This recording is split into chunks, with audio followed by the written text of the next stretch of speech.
ఆంధ్రప్రదేశ్లో గత వైసీపీ ప్రభుత్వం చేసిన పాపాలు మనకు ఇప్పుడు శాపాలుగా మారాయని సీఎం చంద్రబాబు ఆరోపించారు. బుడమేరు పట్ల నాటి సర్కారు వహించిన నిర్లక్ష్య ధోరణి విజయవాడకు ముంపుగా పరిగణించిందని చెప్పారు. 5 ఏళ్లలో ఒక్కసారి కూడా బుడమేరు పూడిక తీయలేదని, గండ్లు పూడ్చలేదని విమర్శించారు. దీంతో భారీ వర్షాలకి విజయవాడను కనివిని ఎరుకని వరద ముంచెత్తిందని చంద్రబాబు వ్యాఖ్యానించారు. బుడమేరు వాగు పరిధిలో గత ప్రభుత్వం అక్రమార్కుల్ని ప్రోత్సహించిందని, అక్రమ కట్టడాలకి తప్పుడు దారులు అనుమతినిచ్చిందని వివరించారు. కుండపోత వర్షాలు, వరదలకి వాతావరణ మార్పులు కారణమని చెప్పారు. అయితే ప్రభుత్వాలు నిర్లక్ష్యంగా వ్యవహరిస్తే వరదల ప్రభావం తీవ్రంగా ఉంటుందని అన్నారు. ఎన్నికల్లో ఓడించిన ప్రజలపై కక్ష తీర్చుకునే వైపుగా వైసీపీ నాయకులు పోతున్నారని చంద్రబాబు తీవ్ర ఆరోపణలు గుప్పించారు. కృష్ణానదిలో వదిలిపెట్టిన 4 బోట్లు వైసీపీ వాళ్లవేనని చెప్పారు. ప్రకాశం బ్యారేజీని ధ్వంసం చేయడానికి ఆ పార్టీ వాళ్ళు ఉద్దేశపూర్వకంగానే వాటిని నదిలో వదిలిపెట్టారని వివరించారు. ఆ బోట్లపై వైసీపీ రంగు ఉందన్న విషయం గుర్తు చేశారు. ఒకదానిని మరొకటి చైన్లతో కట్టి నదిలో వదిలిపెట్టడంతో అవి బ్యారేజీ గోడ్లని ఢీకొట్టాయని, ఇప్పటికే వాటిని బయటకు తీయడానికి అధికారులు శ్రమిస్తూనే ఉన్నారని చంద్రబాబు తెలిపారు. వైసీపీ లీడర్ జగన్ ఇప్పుడు మాట్లాడుతూ ఆ బోట్లు టీడీపీ వాళ్లవేనని తప్పుడు ఆరోపణలు చేస్తున్నాడని చంద్రబాబు మండిపడ్డారు. ప్రకాశం బ్యారేజీని కూల్చాలని కుట్ర చేశారని, దీని వెనక రాజకీయ లింకులు లేకుంటే ఒక్క నిమిషంలో నిందితుల్ని ఏం చేయాలో అది చేసేవాడినని వివరించారు. రౌడీలు, గూండాలని తాను ఎన్నడూ సహించలేదని, సామాన్యులకు ఇబ్బంది కలిగించే వారి పట్ల తానెప్పుడు కఠిన వైఖరినే అవలంబించానని చంద్రబాబు గుర్తు చేశారు. బుడమేరుకు గండ్లు పడితే ఆ గండ్లు కూడా పోడ్చలేని పరిస్థితి.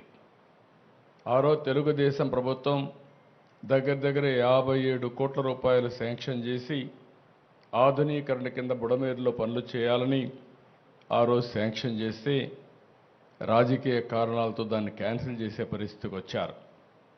అది క్యాన్సిల్ చేసి కనీసం వీళ్ళ తెలివితేటలుంటే వాళ్ళు సొంతంగానే పనిచేయాలి. ఆ పని కూడా చేయలేదు.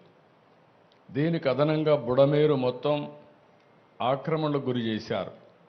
ఎవడికి దొరికింది వాడు అమ్ముకునే పరిస్థితికి వచ్చారు. తప్పుడు రిజిస్ట్రేషన్లు చేశారు, బిల్డింగ్లు కట్టారు.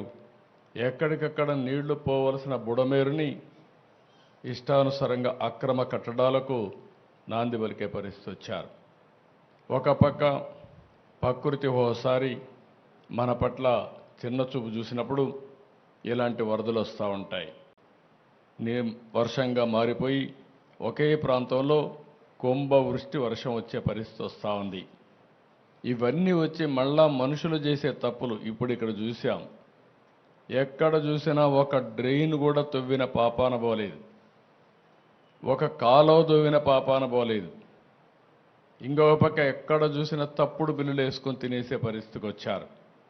అన్ని పాపాలు, వీళ్ళు చేసిన పాపాలు మన పట్ల శాపాలుగా మారాయి. ఈరోజు మన అందరం కూడా ఇబ్బందుల్లో పడే పరిస్థితి వచ్చింది. నేను చాలాసార్లు మీకు ఒక మాట చెప్పాను. 5 సంవత్సరాల పరిపాలన ఒక దుర్మార్గమైన పరిపాలన. ఆ పరిపాలన యొక్క ఫలితాలు మీరు చూస్తే వ్యవస్థలు మొత్తం భ్రష్టు పట్టాయి. పనిచేసే వ్యక్తులు పని చేయలేని పరిస్థితికి వచ్చారు.